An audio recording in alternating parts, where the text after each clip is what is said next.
So many people understand that turning your mom's old romance novels into dinosaur porn is illegal, but novelists are doing this on a regular basis. Even new works are being plagiarized in this way. As I've mentioned, my feminist first novel was plagiarized by a men's rights activist within 4 months after it was published, and the plagiarist used the assistance of online ghostwriters and editors to finish the job. He then purchased fake reviews, fake followers, and online advertising on a scale that suggests he had money to burn.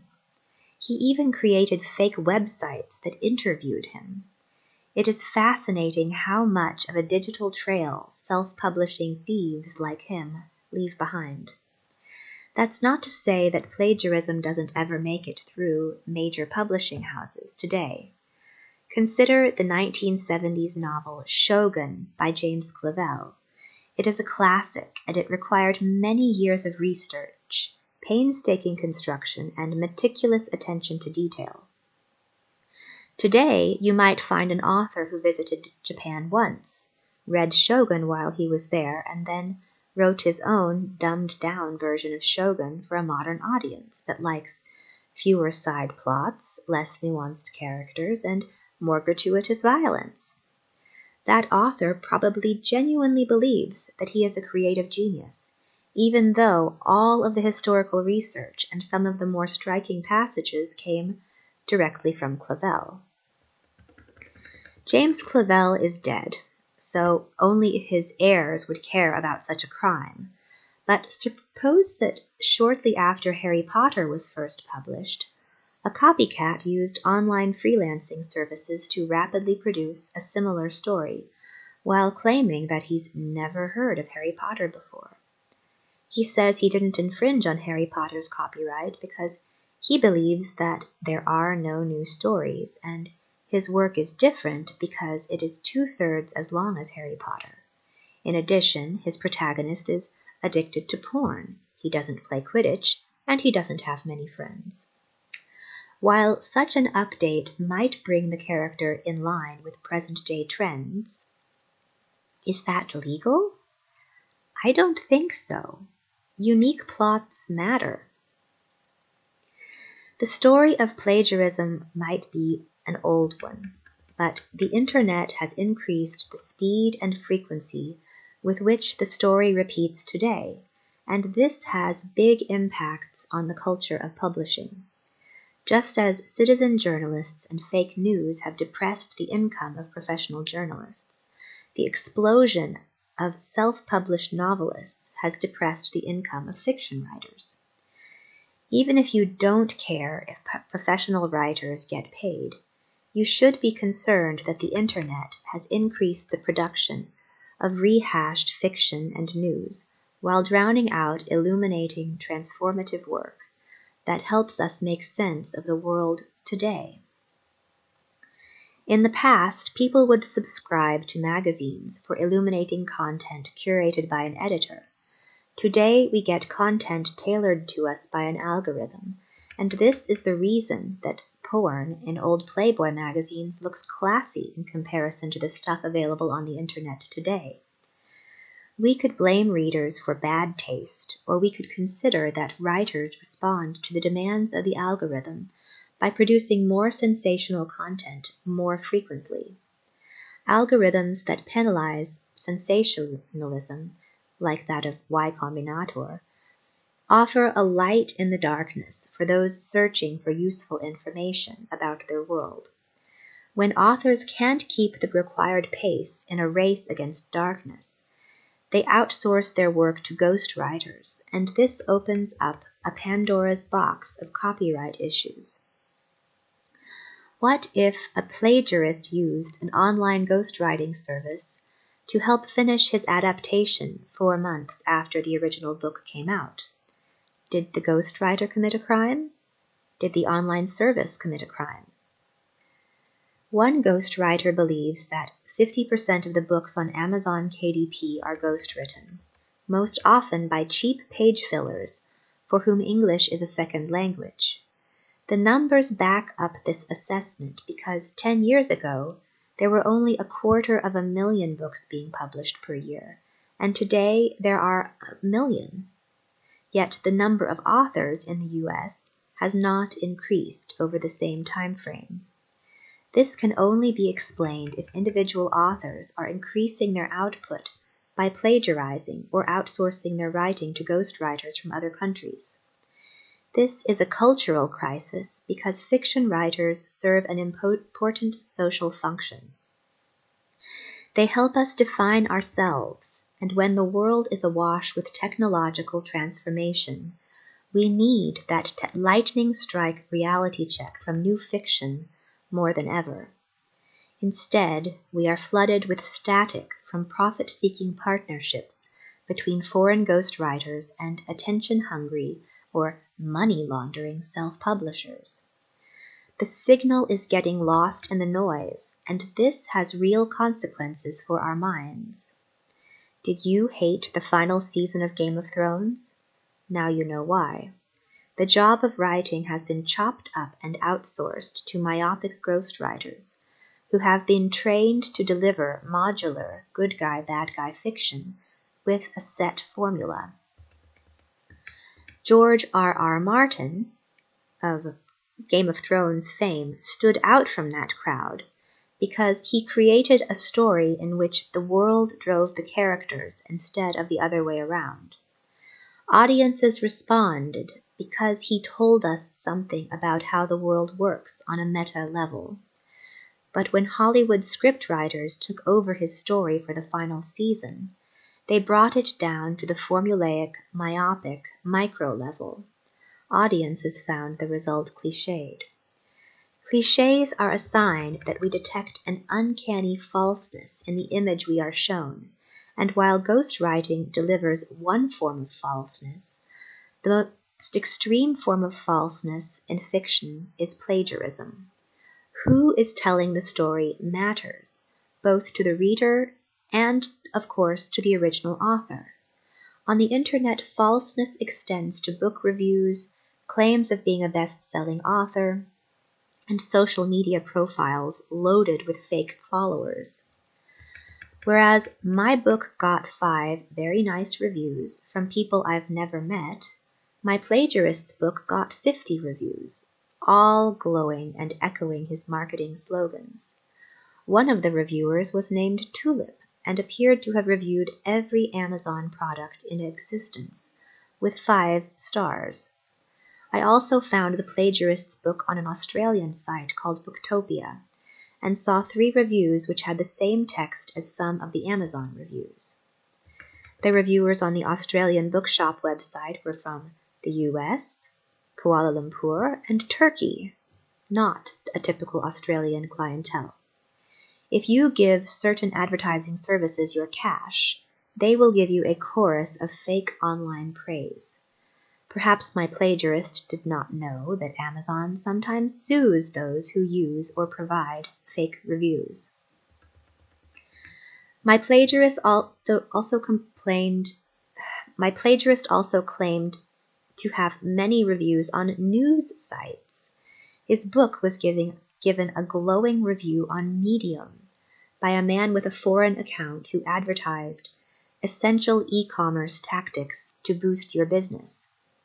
Does buying fake reviews constitute fraud? My plagiarist advertised himself as a #1 best-selling author, but after some research, I learned how easy it is to make it onto the Amazon bestseller list in an obscure category.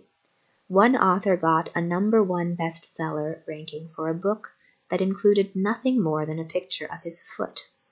Does calling yourself a bestseller constitute fraud?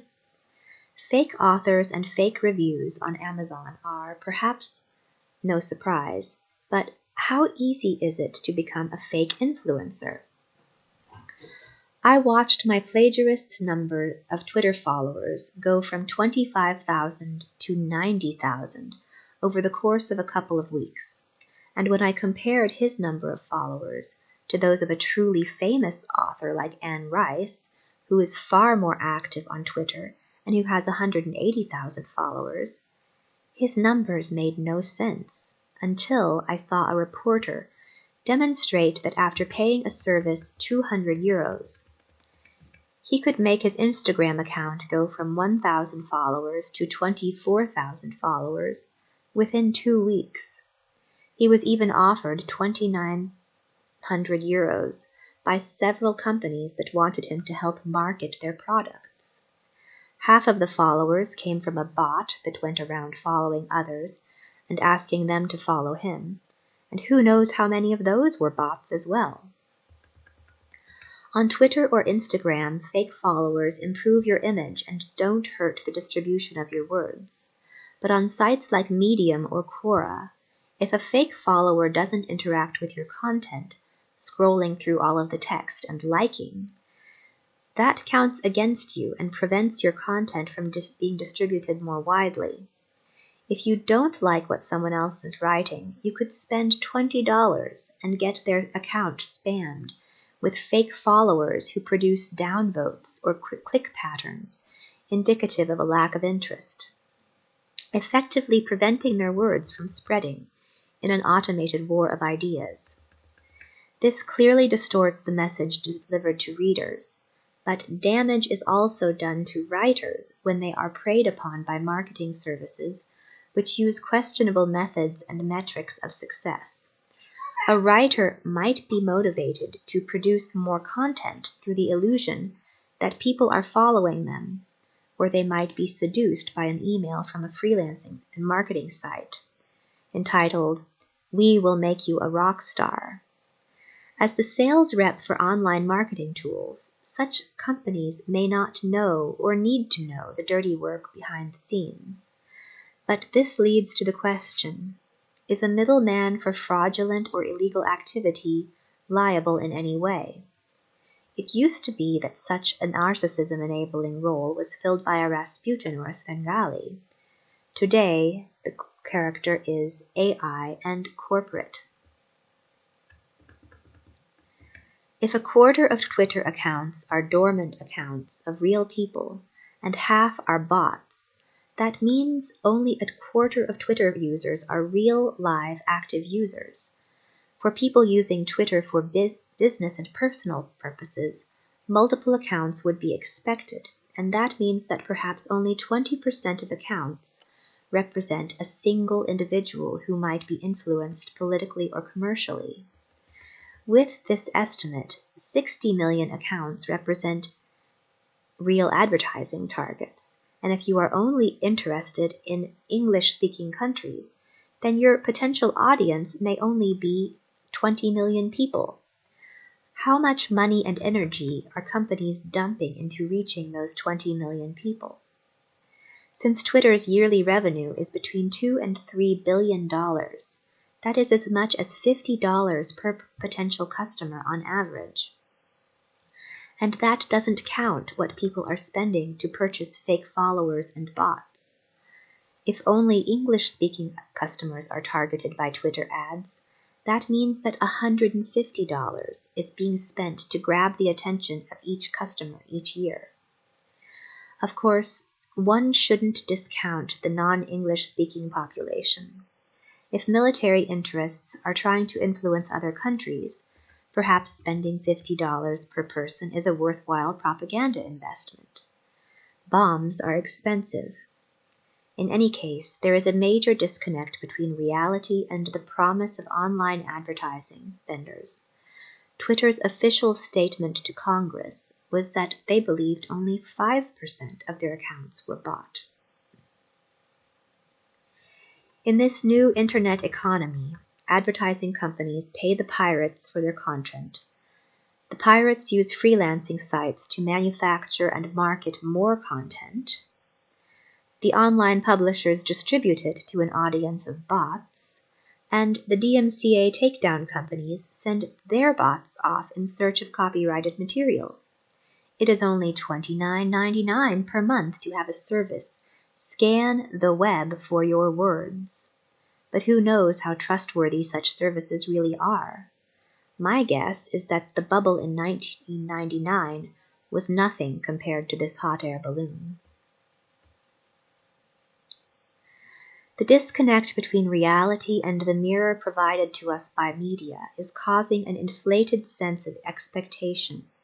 And when suicides among young people have increased by 56% over the past decade, we need to ask ourselves what happens when kids look at themselves through Snapchat image filters, which make them look like supermodels, when their friends purchase research papers and resumes from ghostwriters, when they are threatened by school shootings, and when their teachers walk out because there is no funding for art and music, the sorts of tools they need to heal from the trauma caused by the fake economies of the internet. They need help in rediscovering who they really are, but our media is not doing the job. Stop it. It is fueling fantasies without putting them into perspective. In short, we live in a world in which intelligence can be found everywhere, but sanity is in short supply. That is the only explanation I can find for why the media tells me that Elon Musk wants to move to Mars and Jeff Bezos wants to move to the moon. Plagiarism is insanity because it invites disaster. And I suspect that while many plagiarists are cynically trying to squeeze money out of the KDP platform, others are doing it as a cry for help after becoming isolated in a bubble created by social media. Misbehaving is the only way they can make something happen in their lives, and if the misbehavior can give them a temporary reputation as a successful novelist, they are ready to take the risk. Being ignored, feeling unloved, and feeling like a failure hurts too much, and freelancing sites like Fiverr offer an easy solution, so common sense gets subverted. Without such subversion, we wouldn't have turned the publishing industry into a pay-to-play, bot-infected farce. And I wouldn't have had my novel plagiarized within 4 months by a person who had no qualms about purchasing ghostwriting, reviews, and Twitter followers. Elizabeth Holmes would have never been able to convince anyone to give her $700 million to deliver automated tests of microscopic amounts of blood when all of the experts said this wasn't possible. And newspapers across the world wouldn't have put a cute PhD student's picture of an unimaginably distant black hole on the front page. For those in the know, that was like telling people that a picture of static was a picture of a cat. You don't see a cat, you just need to apply the right cat-shaped filters. This static depicts our present-day narrative about ourselves. It has been overwhelmed with noise, and when we claim to see what the noise is saying, most of the time we are deluding ourselves. People will only tolerate noise for so long before they turn it off, and that is how many people have responded to the news and fiction available on the internet.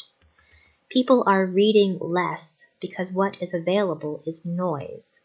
The reason is that professional writers are no longer getting paid, and attention-hungry amateurs, fake news factories, conspiracy theorists, and useful idiots are doing the job instead.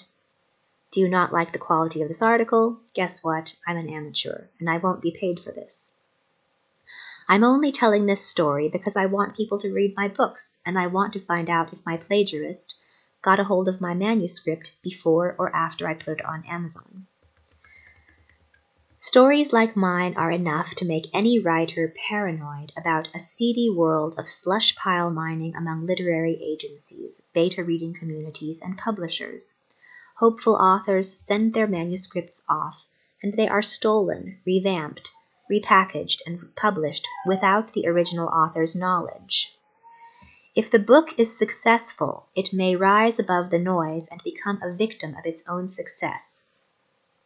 Then the lucky original author might notice the plagiarism, complain, and get paid to go away. But most of the time, the work and the money earned just dissolves into the noise. Such things happen in the fast-paced world of script writing all of the time, and that is why script writers formed guilds to protect themselves. It has only been since the invention of the internet that these sorts of problems have become a concern of novelists. Perhaps fiction writers need a guild to identify the hacks who play to play by buying Amazon advertising and flooding their KDP platform with anything they can steal and repackage. Then again, Amazon is certainly aware of the problem. KDP authors are repaid for each page read, and if other online communities are a guide, the KDP platform has been infected with legions of fake readers who direct profits to certain users. It wouldn't be in Amazon's interest to openly combat this problem when genuine authors are blindly playing along, and customers are giving them plenty of money to spend on their dreams of moving to the moon. Money for art, music, and literature is being funneled into a STEM subsidy, just as it has been across all sectors of the economy, with far-reaching consequences for our culture.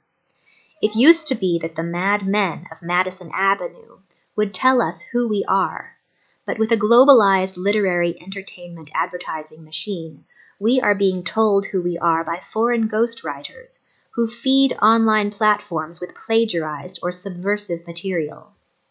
The new EU copyright law, which will hold platforms liable for infringing content, is one proposed solution to this problem.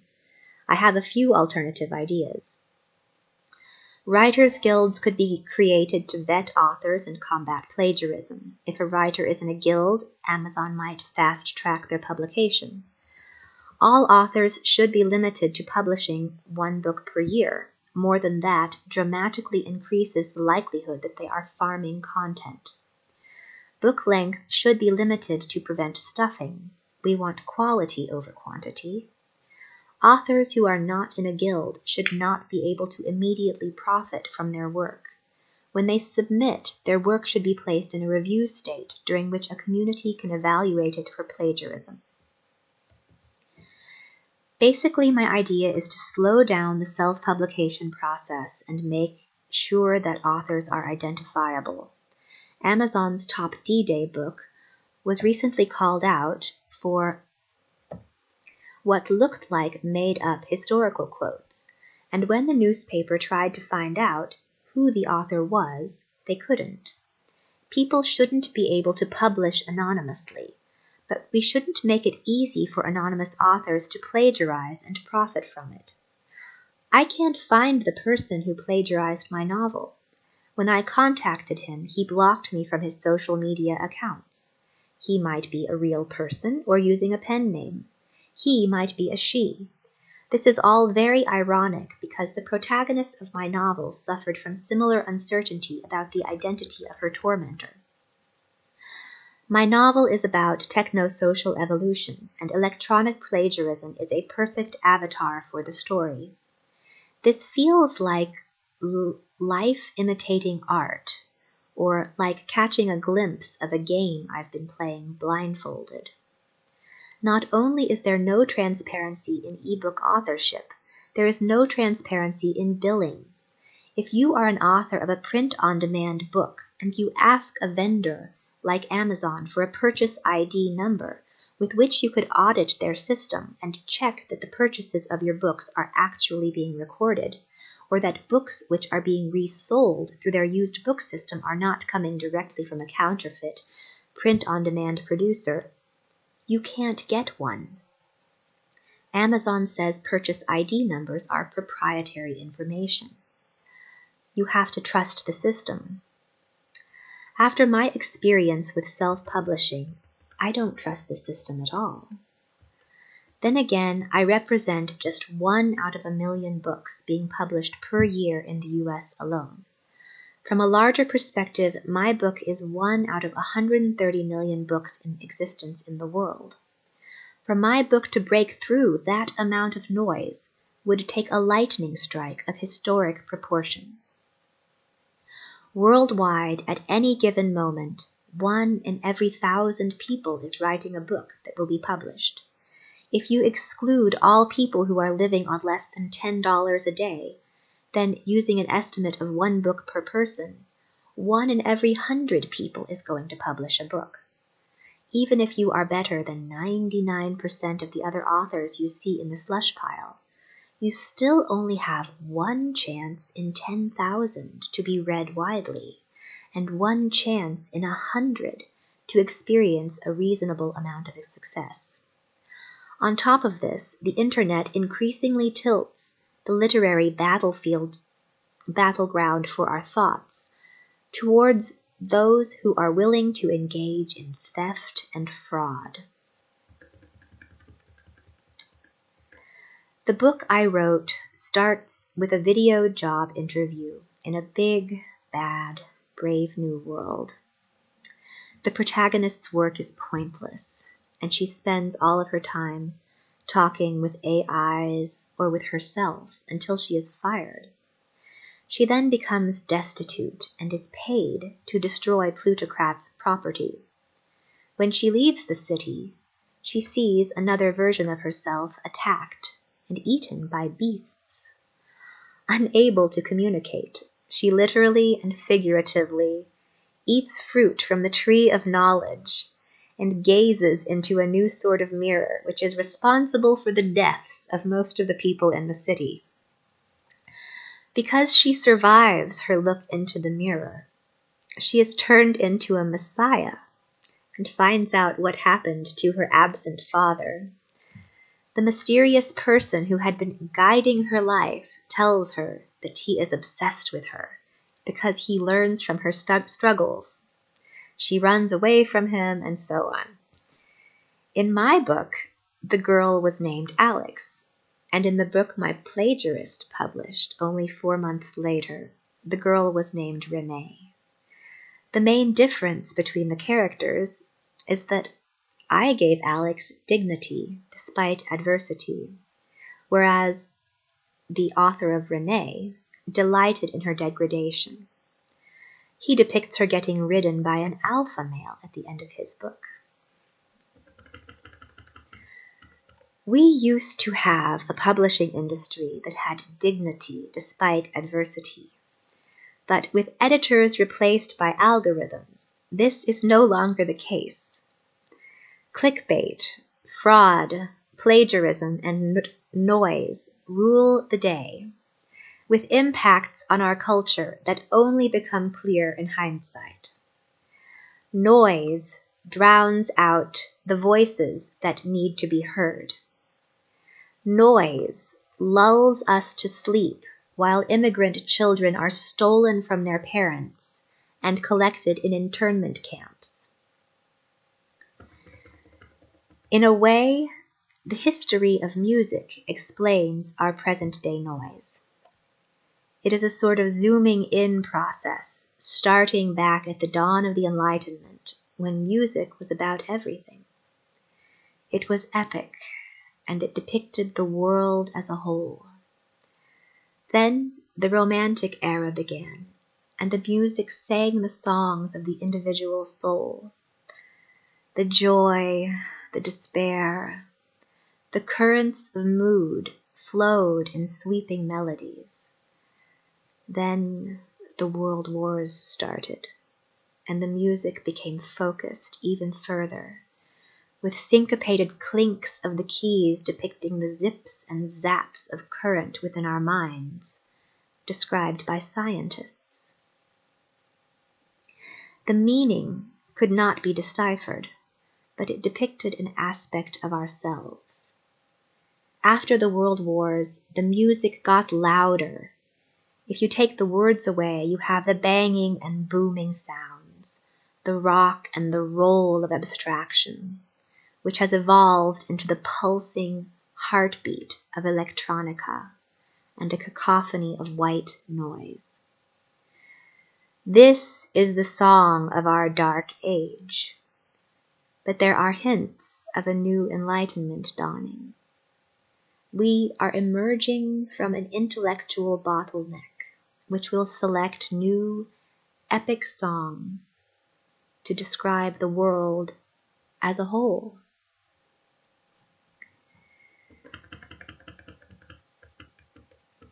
When the world gets noisy, we seek out a refuge, a sort of ark for the mind. Tolkien made the ark that helped minds survive the birth of nuclear power. It preserved our absolute sense of good and evil, and there was an anti-technology message. No unified field theory allowed. Compartmentalize and scatter the knowledge far and wide. People are not ready for that sort of power.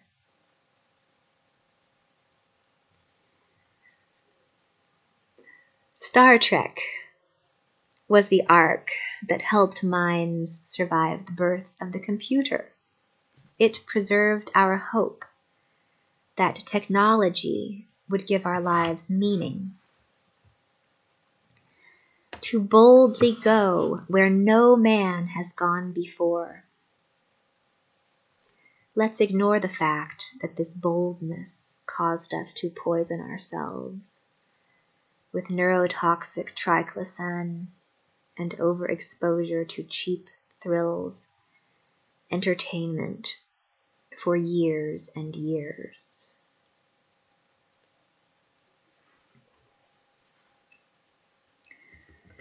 Marvel Comics is the ark of today. Yet, what is it preserving?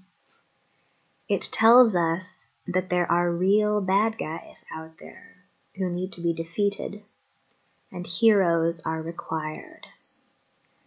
Thanos and others provide anti-science storylines in which science is only good as long as it is not connected to power. But the overall message is billionaire heroes, government-created heroes, are fighting for you.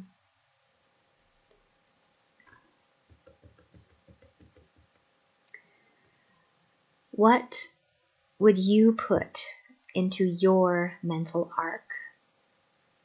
What would you preserve? My novels don't have a fight the bad guy message. The protagonist submits and escapes.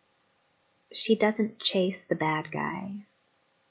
She only tries to rescue the things she loves.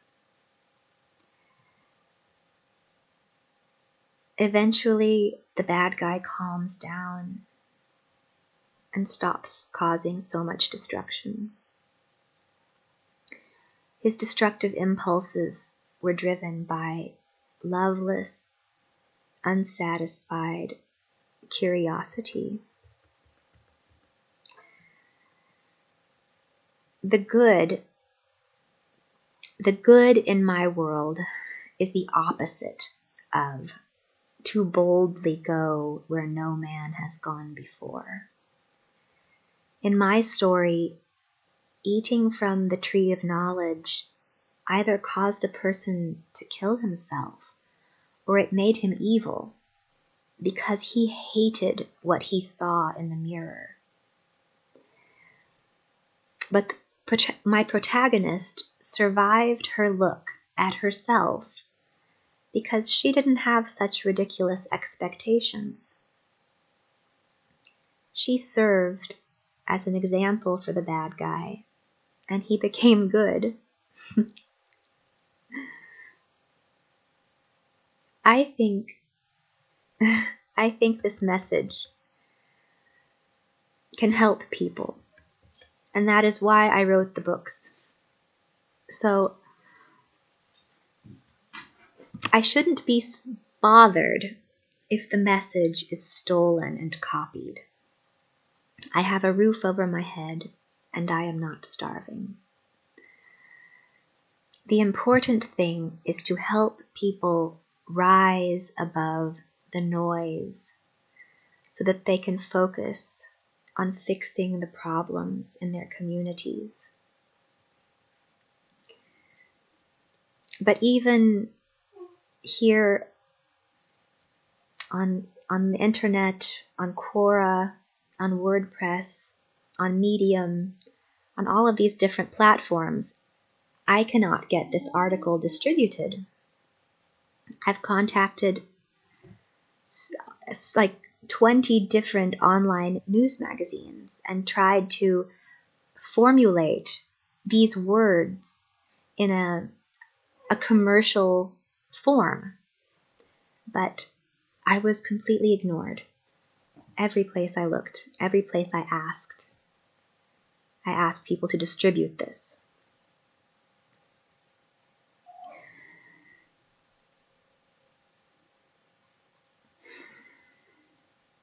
And then I look at what does get distributed. It's the stupidest stuff. The stupidest things I write are what get distributed far and wide. And I wonder what it is about these words in particular that are so unpalatable. Are they too hard to grasp? Or are they too offensive?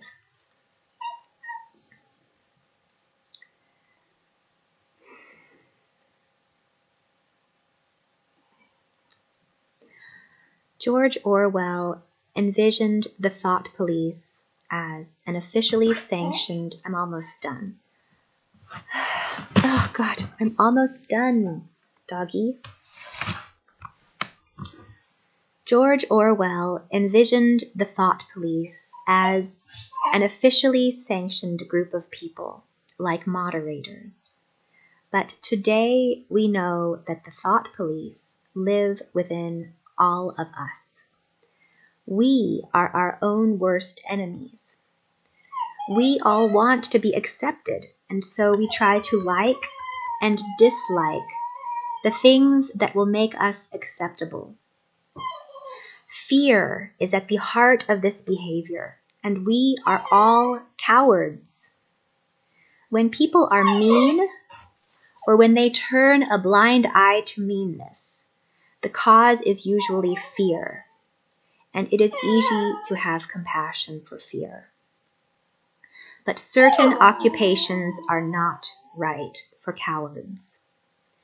As writers, we should be fearless and show the cowards the scary things that need to be said. They may sometimes hate us for it, but in time they may thank us. When we write to appease the cowards, we do them a disservice. And we drown important... Stop it, Fluffy!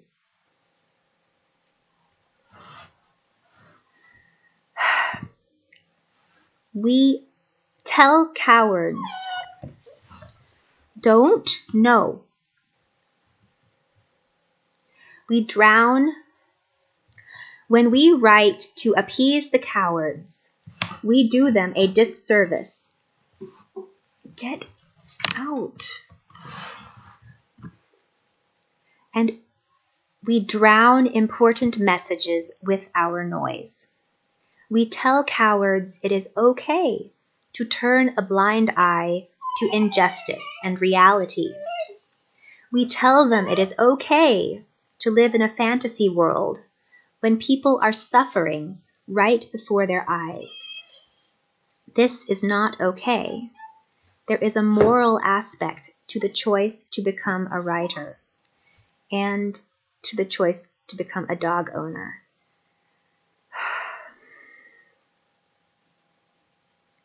She really doesn't have to go to the bathroom that badly.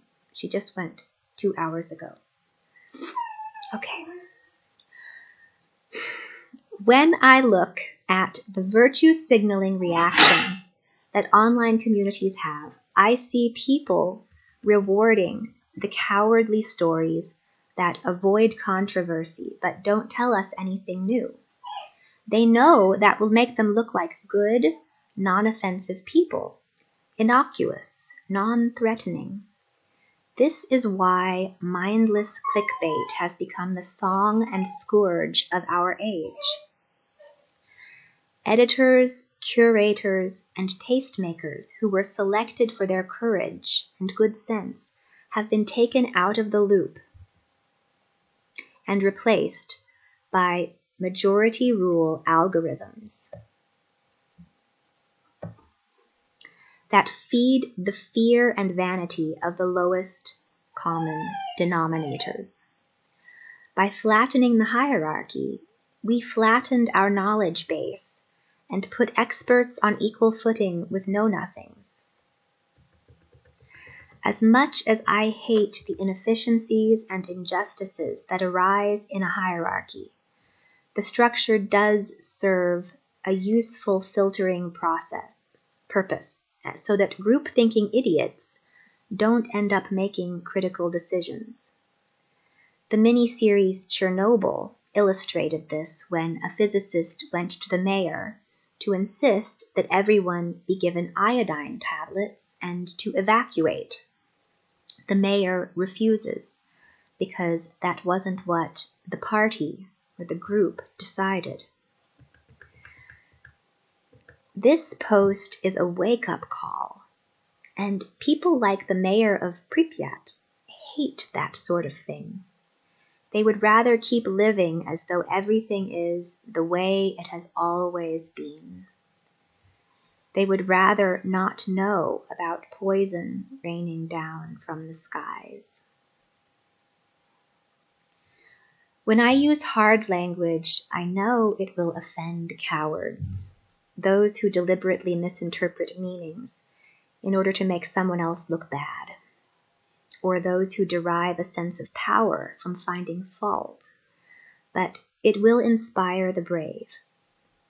It is natural to be afraid of people who do not show fear.